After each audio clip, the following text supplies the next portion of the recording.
Bagaimana jika sejarah melewatkan bagian terbaiknya?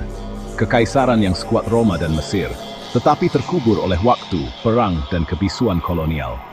Hari ini, kita mengungkap warisan yang hilang dari kekaisaran yang terlupakan, para ahli perdagangan, sains, dan budaya.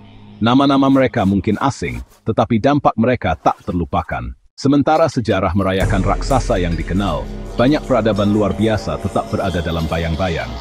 Kekaisaran yang hilang ini menguasai wilayah yang luas, membangun kota-kota yang menakjubkan, membentuk agama, dan mendorong batas-batas ilmu pengetahuan.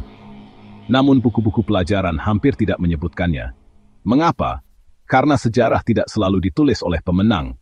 Kadang-kadang, itu hanya ditulis oleh mereka yang memiliki suara paling keras. Mari kita ubah itu. Kekaisaran Ghana berkuasa dari abad ke-14 hingga ke-13 di Afrika Barat, jauh sebelum negara modern. Kekaisaran ini berada di persimpangan jalur perdagangan Trans-Sahara, menjadi kaya dengan memajaki pedagang emas dan garam. Penjelajah Arab seperti Al-Bakri menggambarkan ibu kota Ghana, Kumbi Saleh, sebagai kota yang ramai dengan bangunan batu, pasar, dan raja yang dikelilingi kekayaan. Duran Ghana disebabkan oleh pergeseran perdagangan dan serangan dari Almoravid, membuka jalan bagi Mali untuk bangkit. Dari abad ke-3 hingga ke-14, Kekaisaran Sriwijaya menguasai Laut Asia Tenggara. Berpusat di Palembang, Indonesia modern, Sriwijaya menguasai Selat Malaka, salah satu jalur perdagangan tersibuk dalam sejarah. Kekaisaran ini memungut tol, memfasilitasi di Pulau Kensing sebagai pusat spiritual.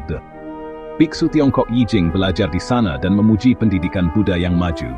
Dominasi maritim mereka berakhir dengan invasi Chola dari India Selatan pada abad ke-11. Yang menghancurkan pelabuhan dan melemahkan kendali.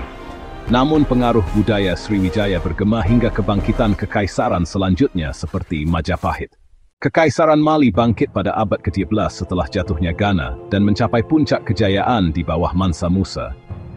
Perjalanan hajinya pada tahun 1324 ke Mekah begitu mewah sehingga menyebabkan inflasi di Kairo dan Madinah. Dia dilaporkan membawa 60.000 pria dan 12 ton emas. Tapi Mali tidak hanya kaya, ia juga bijaksana. Timbuktu menjadi pusat pembelajaran Islam, rumah bagi Universitas Sankore dan perpustakaan dengan lebih dari 200 manuskrip tentang astronomi, kedokteran, dan hukum.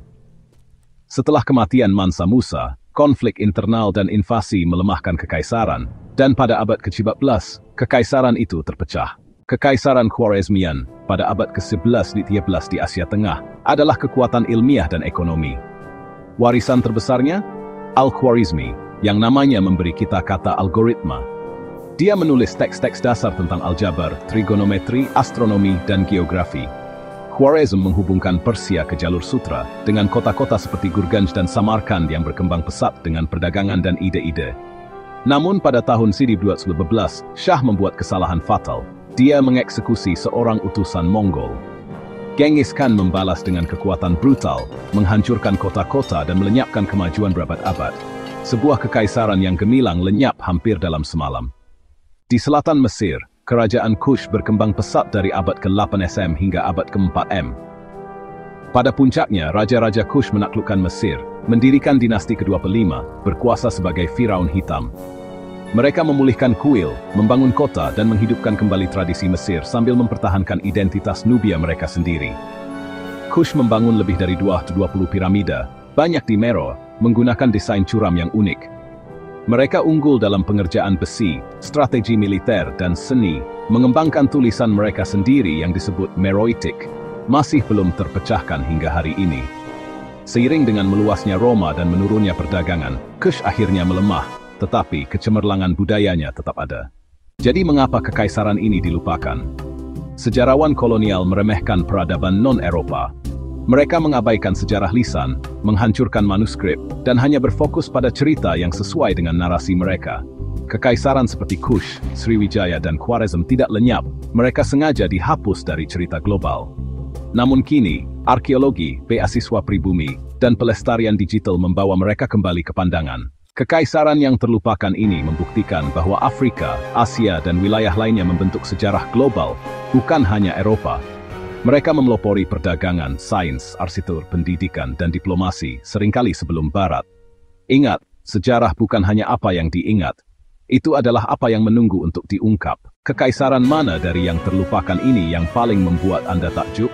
Apakah itu emas Ghana, piramida Kush, atau kekuatan Laut Sriwijaya? Beritahu saya di kolom komentar. Dan jika Anda haus akan peradaban yang lebih hilang, tonton video saya berikutnya. Kota Hilang Shambhala, sebuah legenda Himalaya yang mungkin saja nyata, berlangganan untuk lebih banyak sejarah tersembunyi. Karena masa lalu tidak hilang, itu hanya terkubur.